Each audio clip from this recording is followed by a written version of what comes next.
일단 저희 회사 같은 경우는요, 뭐 누락, 아니면 잠재, 그다음에 뭐 대안, 뭐 이런 것들을 다루는 회사 같아요. 그래서 저희가 열심히 일을 하고 의료법 때문에 그런 저희의 진료에 대한 기록을 덴탭에 남기고 있어요.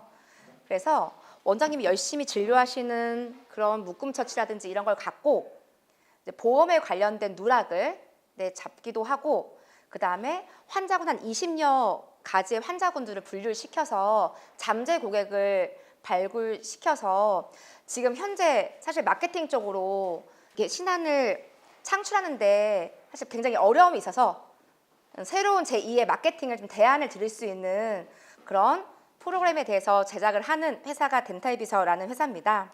그래서 저번에 협조를 해주셔가지고 이제 오늘 저희 걸 보시고 한 일주일 정도 만약에 사용을 하지 않으시면 데이터는 자동으로 다 삭제가 되고 있는데요. 사실 덴탭에 있는 자료를 갖고 우리 총괄실장님께서는 혹시 경영지원실에서 혹시 원장님의 진료에 여러 가지 관련된 진료, 그 다음에 뭐 데스크, 뭐 진료실, 상담진들 막 열심히 일을 하고 계시는데 혹시 별도로 따로 분류시키는 그러니까 업무를 하시고 계시는 통계단 등이 있을까요?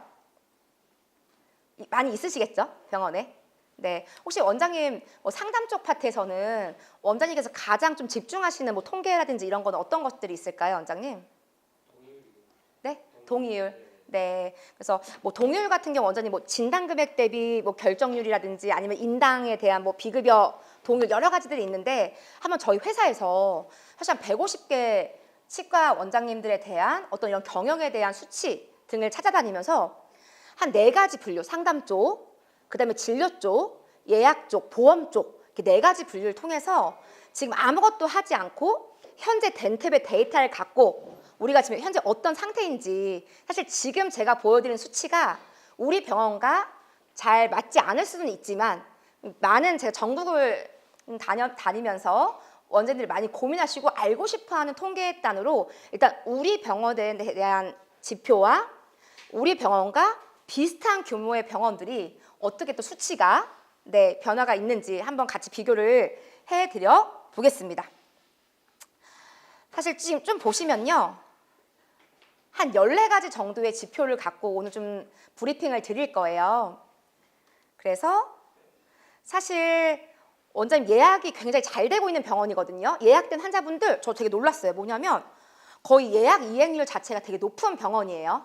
사실 근데 뭐 예를 들면 뭐 예약창에 뭐 김 원장님 오늘 진료하지 마세요. 뭐 이런 데이터를 좀 다 저희가 제외하고 실제 환자군으로 그러니까 이름이 3개, 글자가 3개, 4개 있는 분들 데이터만 매칭시켰을 때 예약 이행률이 되게 높은 병원인데요.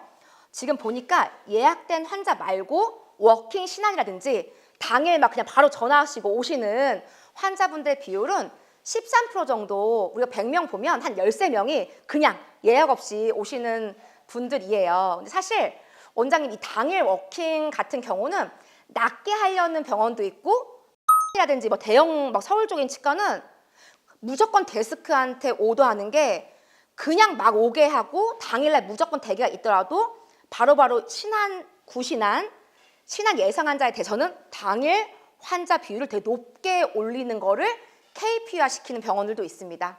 지금 13% 정도가 당일날 오셔가지고 그날 이 환자한테 임시차 탈락한 것 같은 것만 붙여주고 이런 거 제외하고 레진을 하거나 인레이를 하거나 뭔가 비급여를 하는 비율은 약 3% 정도가 됩니다. 지금 저희가 좀 조심스럽게 기준선, 저희가 데이터 회사이기 때문에 기준선에 대해서 이제 했는데 약간 요건 좀 낮은, 그러니까 뭐냐면 환자들이 오면 급한 거 위주로는 바로바로 되지만 그날 뭔가 당일날 임플란트를 심거나 뭐 당일날 뼈이식을 하거나 이런 비율들은 좀 낮다라는 이야기를 드리겠습니다. 진단 수행률 뭐냐면 원장님 그동안 뭔가 쪽지 같은 걸로 원장님 오늘 환자분 신안이세요 하면 진단이 분명히 이루어졌을 거예요. 근데 사실 이 진단 자체가 덴탭에서는 저희가 환자 상담이라고 하는 카테고리 다들 아시죠? 상단에 환자 상담 있잖아요.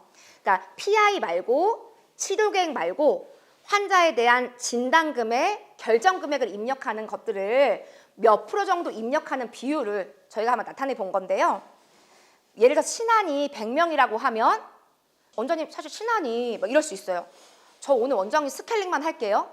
근데 그런데도 여러 명의 페이닥터 원장님들께서 사실 환자분 스케일링만 해드릴 건데 지금 급한 거는 이런 게 있으시고요. 좀 지켜봐야 될 게 이런 것도 있으시고요. 아니면 안티에이징적인 거, 예방적인 거, 뭐 이갈이 턱관 예를 들면 그러니까 설명은 하되 결정은 실장님과 하시는 건데 이런 진단을 분명히 하실 텐데 이런 것들이 뭔가 종에 기록이 됐는데 약간 환자분이 이럴 수 있어요. 나 오늘 스케일링만 할 거야. 근데 사실 상담까지는 도달되지 않았지만 진단에 대한 기록은 남아 있어야 되는데 그런 것들이 PI나 치료 계획에 입력될 수 있을 수는 있지만 이 부분의 40%가 환자 상담의 미확정, 확정까지는 가지는 않고 있습니다.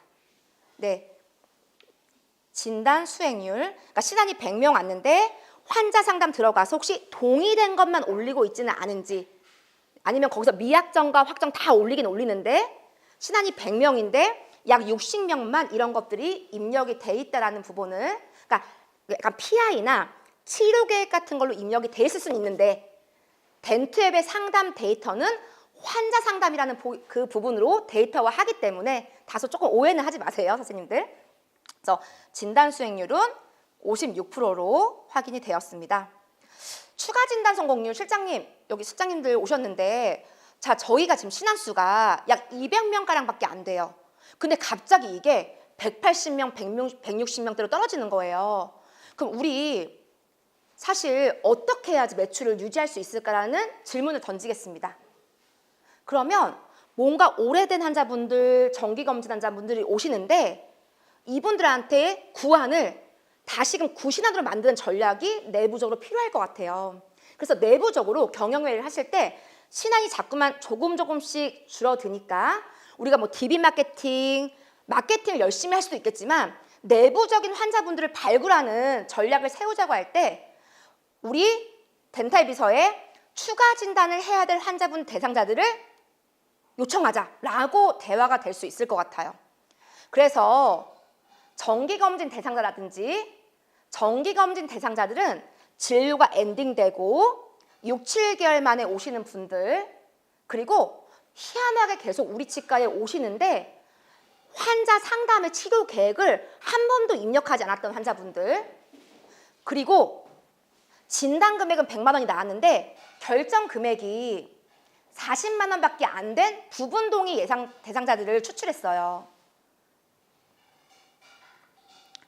예약판을 갖고 저희가 이 환자분들을 추출했는데 그 추출 대상 환자 중에서 뭔가 진단의 액션이 덴탭의 환자 상담에까지 도달돼서 입력되신 비율이 약 30% 정도 나왔습니다. 사실 지금 보시면 보통 다른 치과들 사실 매출대가 굉장히 비슷한 치과거든요. 그래서 5, 60%대 정도가 나오는 병원도 상당히 많이 있습니다. 그러니까 추가 진단 대상자들, 뭐 정기 검진 환자분들 딱 스케일링만 하고 가는 것이 아니고 뭔가 추가적인 그러니까 보험도 상관없어요. 치료 계획 등이 다시 발굴되는 그런 지표 등을 한번 브리핑을 드렸습니다. 그날 상담한 대상자들 환자분들이 10,000원도 상관없이 뭐 5,000원도 상관없이 그날 비용을 내시고 가시는 비율 자체가 굉장히 높게 우수하게 네, 이렇게 결과가 나왔고요. 지금 이 상담하고 나서 내원하시는 비율도 완전 1등급이에요. 그래서 환자분이 상담을 하시면 그 다음번에 재방문율 왜냐면 상담을 했는데 다음번에 결정 금액이 있는데 안 오시면 소용없잖아요. 그렇죠? 그래서 이런 부분들도 상담 관리가 굉장히 잘 되고 있는 걸로 네, 확인이 되었는데요. 사실 글쎄요. 한번 좀 비교를 해보면 비슷하네요. 당일날 바로 상담하신 분들 당일날 수술하시는 비율 아니면 당일날 비급여를 진료하는 비율 이런 것들을 좀 같이 보여드리면 네, 수술 비율은 비슷한데 당일날 뭔가 신안이 왔는데 당일날 비급여, 뭐 레진, 인내에 뭐 당일 들어가는 비율은 좀 상대적으로 조금 네, 낮은 수치로 결과는 나왔습니다. 보험 진료 비율은 뭘까요? 100명 중에 약 56명만 보험 청구를 하고 계시고요. 44%가 그냥 딱 비급여 진료만 하고 가세요. 사실 어떠세요? 여기서 혹시 보험 담당하시는 분이 계실까요? 사실 지금 보험 수치 같은 경우는 조금 낮은 네, 57%. 나왔어요. 위아래 같은 수치인데 네, 보험 지수는 그렇게 나와 있고 예약은 굉장히 좋은 상황이고요. 또 하나 저희가 지금 되게 좋은 희소식이에요, 선생님들. 뭐냐면 보험 청구 금액이 낮진 않은데 대부분 보험 임플란트 보험 틀리 환자분이 많지. 그러니까 우리가 계속적으로 환자분이 왔을 때 30대 이상 환자분들이 많이 할 수 있는 보험 진료가 잇몸 치료잖아요. 그렇죠? 근데 잇몸 치료 100명 중에서 잇몸 치료를 하는 30대 환자분들의 비율이 약 16% 정도가 나왔습니다. 이런 수치가 나왔고요. 지금 마지막 하나 혹시 신한 상담 성공률 여기 밑에 평가 기준 나와 있는데 신한이 100명이 왔어요. 근데 아까 원장님께서 동의율 같은 것들을 굉장히 관심 있다고 하셨는데 아주 단순하게 그날 3만 원 이상 비용을 내고 가시면 성공이라고 저희가 수치를 한번 매겨본 거예요. 그래서 3만 원 이상 내고 가시는 환자분들의 비율은 약 50% 정도 이렇게 양호 등급으로 나왔습니다. 사실 여기서 당일날 뭐 수술 사실 지금 강남권에 있는 대형 치과 같은 경우는 사실 신안 중에서 당일날 수술하는 비율이 40에서 50% 정도 나오시는 병원들도 있고요.